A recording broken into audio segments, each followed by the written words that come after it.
another program about TV ads. Hi, honey, I'm high, honey, I'm high, honey, I'm high. Delicious Ovaltine.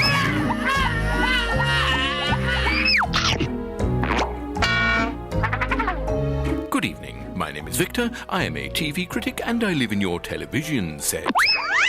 Tonight, Ads Infinitum looks at products so ghastly that they were left on the shelf even longer than Anne Widdecombe. Like this. Pocket coffee. Pocket coffee, an idea so truly dire that the product lasted in the shops for only 2 weeks. Why did it fail? It's strong. How long have you got? It's great. Pocket coffee had all the allure I really enjoyed that. of a chocolate liqueur, only without the booze. It tasted like diarrhea water and was taken off the shelves in espresso time. That is, once customers realised that as soon as they put it in their pocket, the coffee would leak out through the chocolate, leaving unsightly brown stains about the crotch. Well, that was my excuse. Talking of pockets and organs, there was no excuse for the defunct stylophone pocket electronic organ, an instrument so tinny and nasty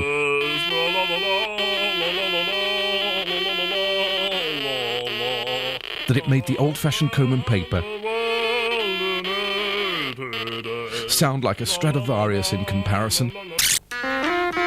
Recognise this?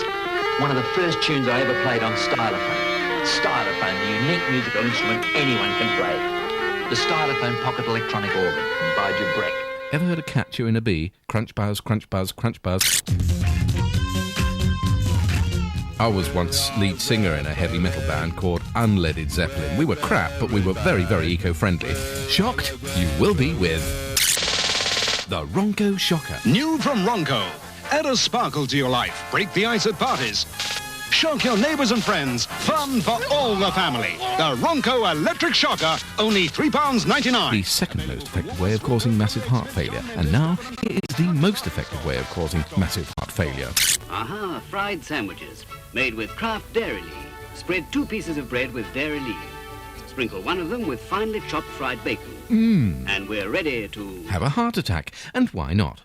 All the ingredients for a major coronary are here. Fat, lard, more fat, bread, fat, and more lard. Now let's fry. fry in the hot bacon fat until it's crisp and golden brown both sides. Dairy Lee is still available in the shops, I hear you cry. True. But not the half-pound blocks. So fuck off! I'm trying to run a fucking comedy programme here, not fucking Jimmy Young's food phone-in on Radio 2. Sorry, I blame the schools. Mockery and savage beatings, la la la la la la la. When I was a boy, we had respect for our teachers, true. There was buggery and savage beatings, but it wasn't all fun. There was natural history to learn. Make tracks. Make tracks. Make tracks with Wayfinders, the adventure shoe that's perfect for school. And it's got a secret compass in the heel.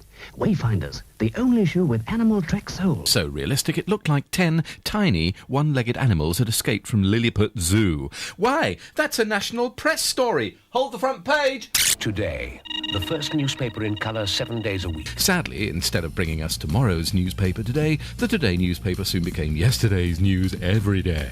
I'm ready. Why did this first colour newspaper fail? I'm ready.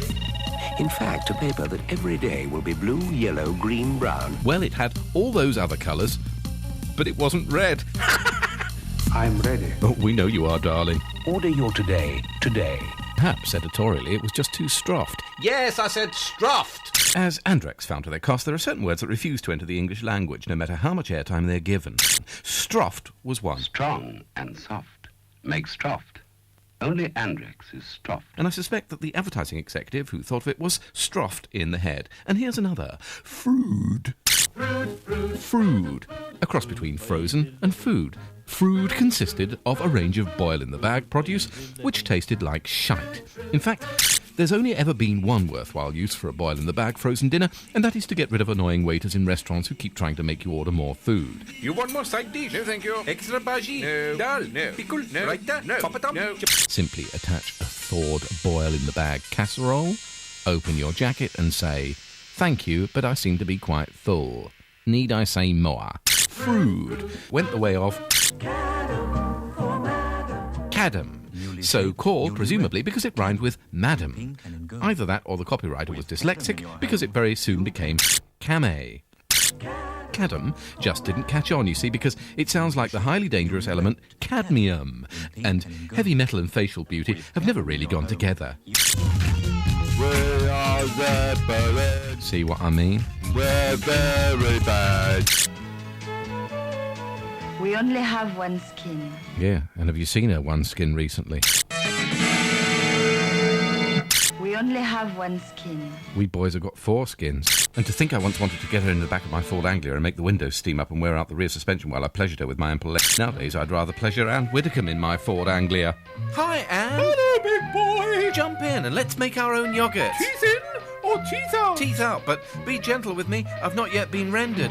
Oh, it's going all wobbly. Oh, wobbly. Oh, not in the face. Not the prostate. Not with a hat pin. Switch on the headlights, please. I can't see a blimmin' thing.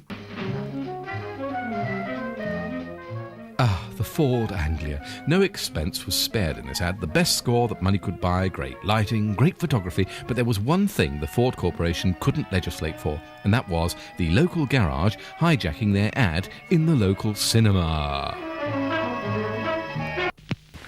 Impress your lady wife with a brand new car of your dreams from Reed Motors, Vicarage Road, Sidmouth.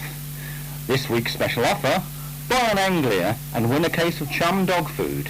Sadly, the Ford Anglia is gone. Has your dog the Look Alive look? But Chum is still available. However, it no longer contains Vitalised gravy. Vitalised gravy.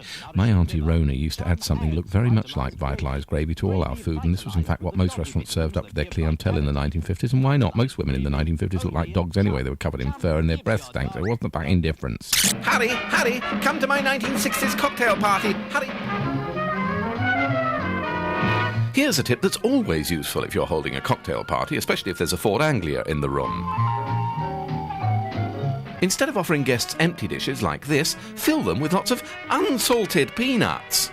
And when one of your guests remarks, "You don't see unsalted peanuts around much these days," reply, "Actually, you're doing me a favour eating those. You see, the dog ate my false teeth, so I can only suck the chocolate off these days." I got punched in the eye for doing that once. I had to sit down on my no longer available 60s G-Plan chair. Ours was to be a G-Plan home. In fact, I'd love to show it to you. G-Plan's ads were voiced over by a woman who made the Queen sound like a slut. It was the IKEA of its day, bought by nice couples. And extra cosy in winter when friends come in to see our television. That's David's special chair. The hubbies, middle-class men who always preferred broadsheets to tabloids so they could hide behind them and get away from their shrewish, nagging wife. I don't wish to cause unrest, but I suspect... And now here's our bedroom. This G-Plan bed didn't see a lot of G-spot activity, I reckon. Isn't this dressing table lovely? Where are they now? She took to drinking in the mornings, he took to drinking in the afternoons. The once fashionable G-Plan chair is now covered in piss and resides in a twilight home, and the once fashionable husband and wife are also covered in piss and residing in a twilight home. Oh well, all things must pass, all flesh is grass, all human life is there, and all TV programmes must end sometimes in mid-sentence.